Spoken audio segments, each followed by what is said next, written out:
Sharan Satatana Shaktana Sheshakaya Prasutana Sheshan Autsukya Mohara Ridanjaghana Yopurva Vaidyaya Namostu Tasmai. Sejam bem-vindas a mais um vídeo da série Vida Veda nos Samhitas, no canal do Vida Veda no YouTube. Meu nome é Matheus e hoje a gente vai continuar nossa leitura do Ashtanga Hridayam Sutrasthana capítulo 2, o Dinacharya, com o shloka número 39. A gente vai ver o shloka número 39 inteiro e vai ver a primeira metade do shloka número 40. Estamos chegando na reta final. O shloka número 39 continua com algumas regrinhas, né, de comportamento básicas que todo mundo aprende quando é criança na escola, né? E não vai ser diferente aqui com os nossos estudantes de Ayurveda que estão começando sua vida, às vezes estão começando seus estudos na primeira infância ou na adolescência, e eles precisam aprender essas regrinhas também. E muitos de nós, né, quem nunca se beneficiaria de aprender mais uma regrinha de comportamento ou outra aqui, né? Para pensar sobre o seu comportamento é sempre uma boa iniciativa, né?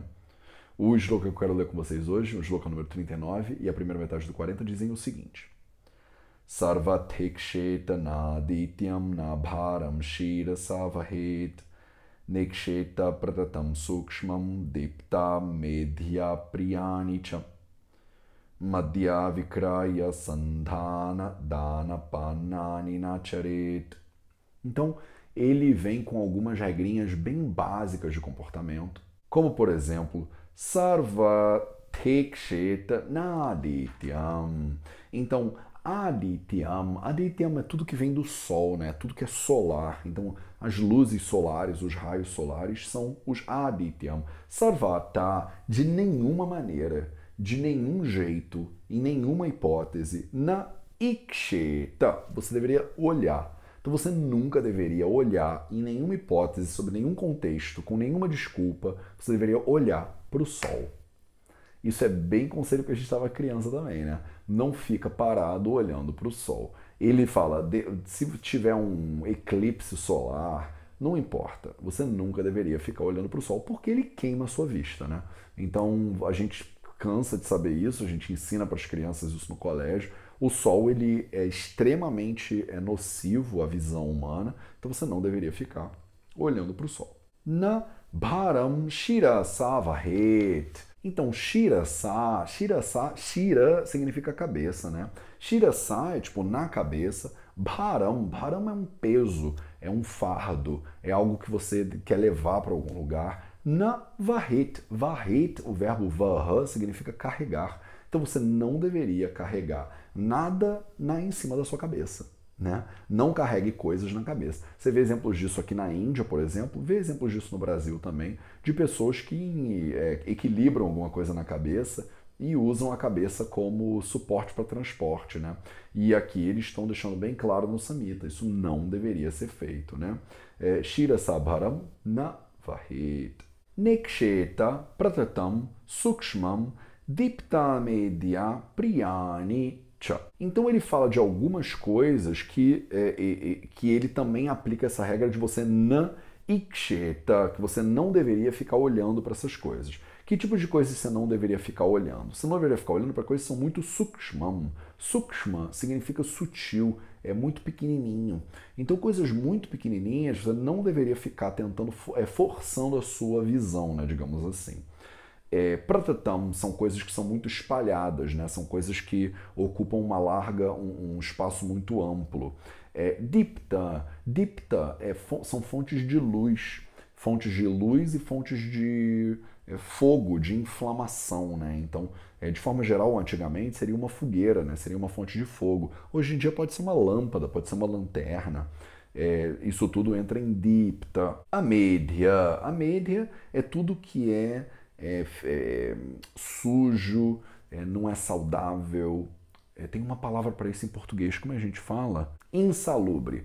Tudo que é insalubre, você não deveria ficar olhando para aquela coisa, né? Apriyani é alguma coisa que é feia, que não é agradável, né? Que é desagradável. Eu acho que é um bom termo para você descrever apriyani. Então essas coisas todas também são coisas que você não deveria focar muito a sua visão, você não deveria ficar olhando para essas coisas durante muito tempo. Coisas muito pequenas, coisas muito brilhantes, coisas que não são agradáveis, coisas que são muito sujas, enfim.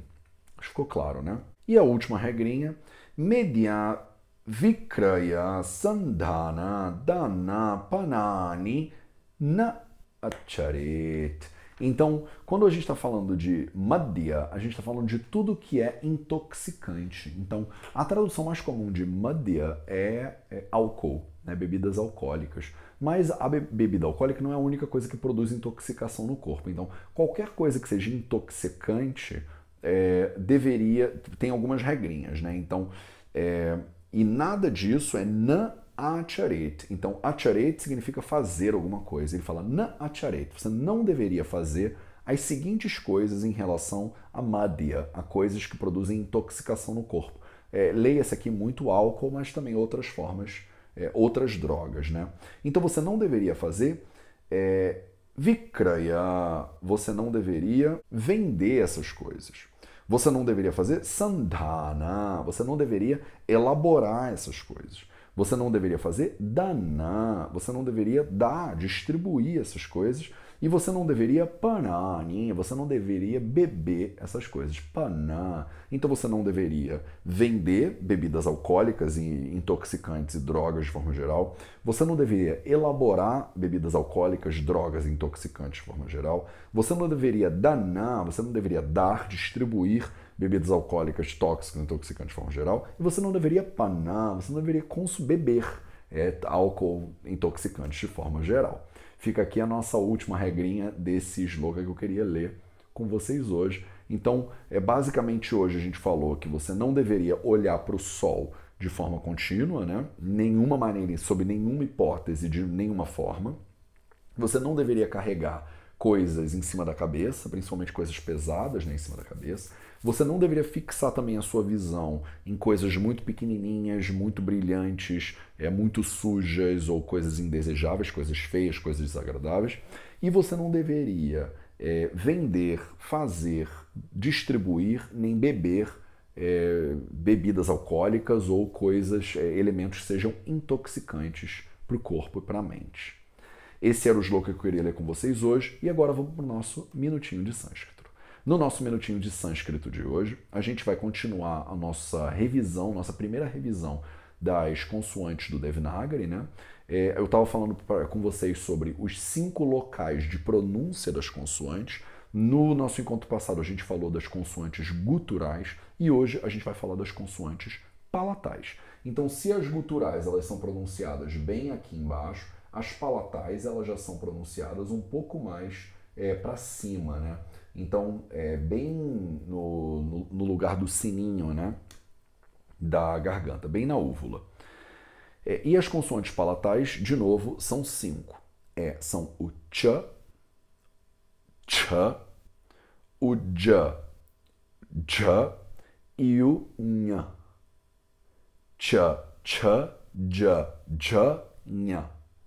Ch, j, nha. Ch, j, nha. Então, o ch, ele é o ch do Charaka Samhita, né? É o que a gente apresenta como C-A, né? E o Mahaprana dele é o ch, é a mesma coisa, só que com mais ar. A gente tem o J-A, que é o j, e o Mahaprana dele, que é o ch. A gente já falou sobre todas elas antes, tá? Cada uma delas já ganhou o seu vídeo específico aí, agora eu tô só dando uma revisadinha nelas.